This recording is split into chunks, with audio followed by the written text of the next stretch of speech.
They say tariffs are a tax on the poor. They say Trump's trade policies will crash the economy. But the real threat to global trade is global trade itself. Today on The 10th Man.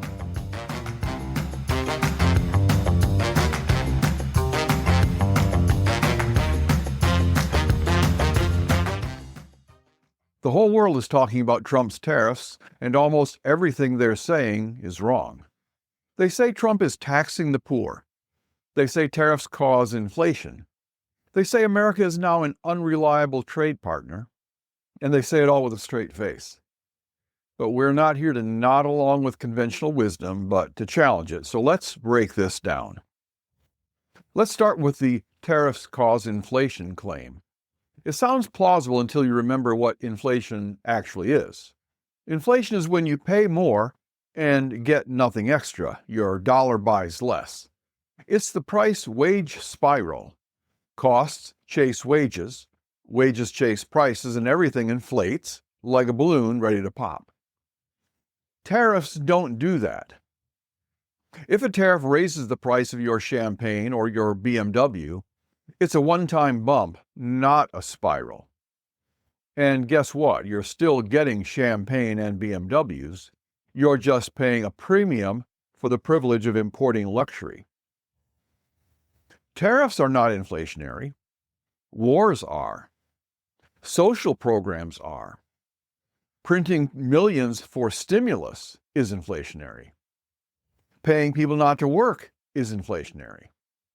But a tariff, it's a price signal. It's saying, buy American or pay up. Let's look at some things that are inflationary. War. When you take billions of dollars of material and blow it up on the battlefield, guess what? That's not investment, that's waste. And waste causes inflation. Guns or butter, you can't have both. Energy policy. Biden said no more drilling. Energy prices spiked. Natural gas makes fertilizer, and fertilizer makes food. Congratulations, you just made groceries more expensive. Mass migration. Migrants consume services, but they don't build homes, they live in shelters. You're producing less, but demanding more as a society. Inflationary. Riots and protests. Those are not only unproductive, they're destructive. Burn a Tesla dealership, and now we all pay more for Teslas or for insurance. And every one of these examples is a left-wing policy. Every one is inflationary. And yet the left says tariffs are the problem. Are they out of their minds? But are tariffs unfair? Well, let's ask the obvious question. If tariffs are bad, why does every other country use them? Europe slaps tariffs on our beef, our bourbon, our corn, our ketchup, and even our Cheerios. China doesn't believe in free trade. China believes in manipulation, subsidies, and stealing intellectual property. Obama used tariffs. Biden kept Trump's tariffs. Trump's just the first one to say out loud, hey, maybe America should actually get something in return in world trade. And he campaigned on tariffs. He won on tariffs. He implemented tariffs, and now they act surprised he's bringing them back. Well, Europe and China, you had 5 months after the election to prepare, to make changes and negotiate. You didn't, and that's not our fault. Retaliatory tariffs? Hilarious. Other countries now say they'll retaliate. Raise prices on American goods. Okay, here's a fun fact. You can't win a trade war with the U.S. because you don't have the leverage. We buy your stuff, but you don't buy ours. We run the trade deficit, so that gives us the upper hand. We can stop buying, but you can't stop selling. And you can't slow down buying that you're not doing in the first place. Retaliating against the U.S. when you're the exporter is like trying to hold your breath until we give you oxygen. Oh, and Canada. You're not Costa Rica. You don't grow bananas or oranges. We grow the same things you do, grain and timber. And then you're threatening to cut off electricity? Electricity is not something you can store. You can't load it on a ship and export it. You generate it now and you need to sell it now or never. And if we need it and can't get it from you, what happens? Who is the unreliable partner here? And if we don't buy it, who are you going to sell it to? Unless you're a boomer or older, you probably don't remember red pistachios. All of our pistachio nuts are tan now. But let's go back to the 1980s. Back then, Iran controlled the pistachio market. They dyed them red to cover imperfections. Then along came the Iran hostage crisis, and they cut us off from their pistachios. So what do? We just started growing our own. And California pistachios took over the market. Today, we export more pistachios than Iran does, and you can't even find a red pistachio here anymore. Iran thought they had us, and instead, we replaced them. So if France wants to tax bourbon or Europe blocks our ketchup instead of settling, go for it. You're just going to create your next competitor. Because we can make our own champagne. Don't make us prove it. And not just luxury goods either. Tariffs on foreign cars mean a lot of people are going to switch to American cars. Once they find out American cars have higher quality than they've been told, good luck to you trying to get those customers back. Are tariffs a tax on the poor? Not really. Let's talk about this tax on the poor argument. Problem is, in the U.S., the poor don't pay income tax. In fact, with the earned income credit, they often get money back. You've got to make over $30,000 a year to pay a dime in federal income tax. And tariffs are only a tax if companies pass on the cost, and they don't have to. Take Walmart, for example. They told their Chinese suppliers, you're going to eat the tariff. We're not raising prices. And most of these things that get tariffs, they're optional. Nobody needs a Jaguar or French champagne, or Mexican avocados for that matter. On the other hand, back in Europe and Canada, every wage earner is taxed.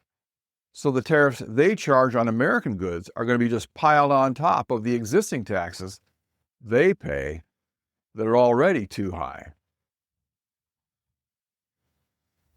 So tariffs are actually a tax on the rich. In reality, tariffs are more like a tax on choice.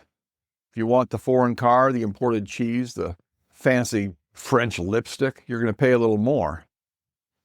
Or you can drive your Ford. You can buy domestic and eat Wisconsin cheddar. You're not going to suffer. You might even save money. Because tariffs here aren't mandatory. Inflation is mandatory, and that's the difference. And if American companies step up, you create jobs. Along with those markets, the foreigners may never get back.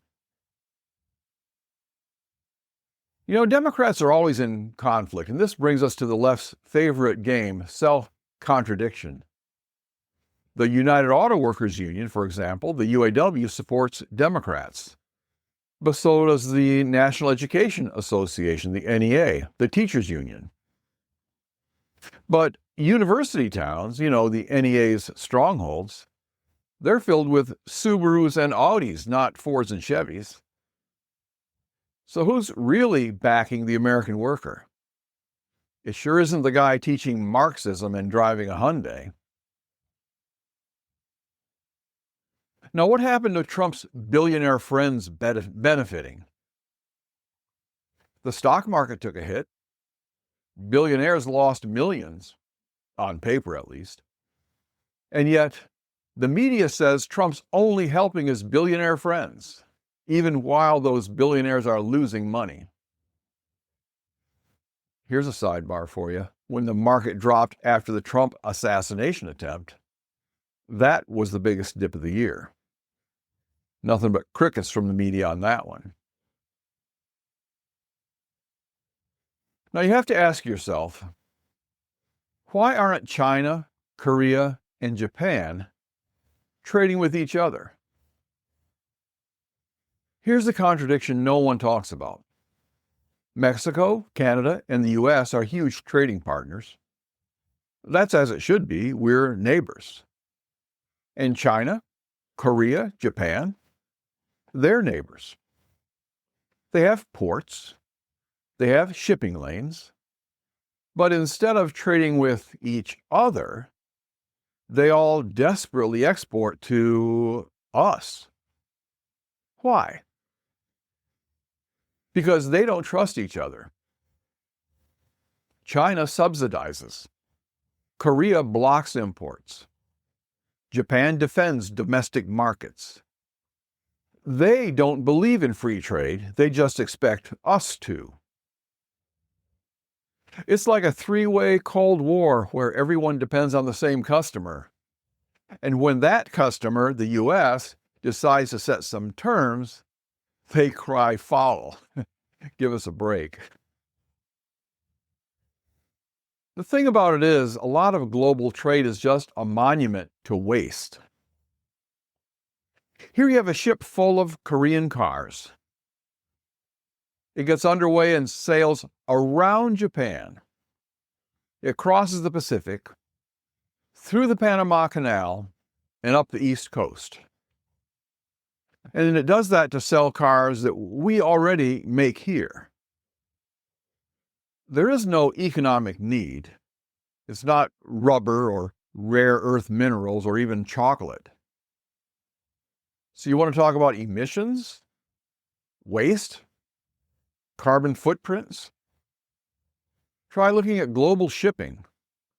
Ships burn the dirtiest fuels available, but the climate protesters are silent. We import cheap plastic junk we don't need. Trendy clothes that we throw away. Ordinary summer fruit we can get cheap all summer. We want it in the winter. You want blueberries in January? Fine. But don't try to tell us this system is more efficient than buying American. Oh, and because, by the way, the fewer ships we have here unloading goods from China, the fewer opportunities they have to smuggle fentanyl. There's very little economic justification for much international trade. But trade imbalances are especially bad for the climate. Where are the protesters? With Asian countries shipping so much merchandise to the U.S. without their buying our goods, that means all those ships come here belching diesel smoke, then they return empty to the other side of the world. Huge ships going halfway around the world with nothing in them. How is that good for the environment? And again, where are the climate protesters? We believe in free trade. The problem is no one else does. Europe uses regulations to keep out American food. Phony regulations. France bans harmless food additives. Germany complains about GMOs. Japan and Korea protect their large industries, keeping American products out and bailing out national industries that get into trouble. That's not free trade. And now they want to retaliate? Based on what? Europe can't even feed itself. Only 3 of the big countries can, the US, Russia, and India. Everyone else needs us more than we need them. Not just in how much we trade, but in what we trade. So before you slap a tariff on American wheat, made me think about where your next baguette is coming from. In short, the media's narrative is garbage. Taxes aren't inflation. They're not taxes on the poor. They're not unprecedented. They're not even unfair. They're actually overdue. Every other country protects its markets. We're just finally waking up and doing the same. The Biden administration spent years setting money on fire, spending it on wars, handouts, mass migration, and ESG pipe dreams. That's why we had inflation. Trump's tariffs? That's just one man saying if you want access to the American market, it's going to cost you something. And for once, they're listening. So let the world whine, let the media scream, let Europe huff and puff. America isn't the world's piggy bank anymore. And if the price of defending our workers, rebuilding our industry, and standing up for ourselves is a few extra bucks on a bottle of French wine, well, then just pour me a Napa Valley cab instead. We'll be just fine. If you like this breakdown, subscribe and share the 10th Man podcast, where you'll hear the obvious truth.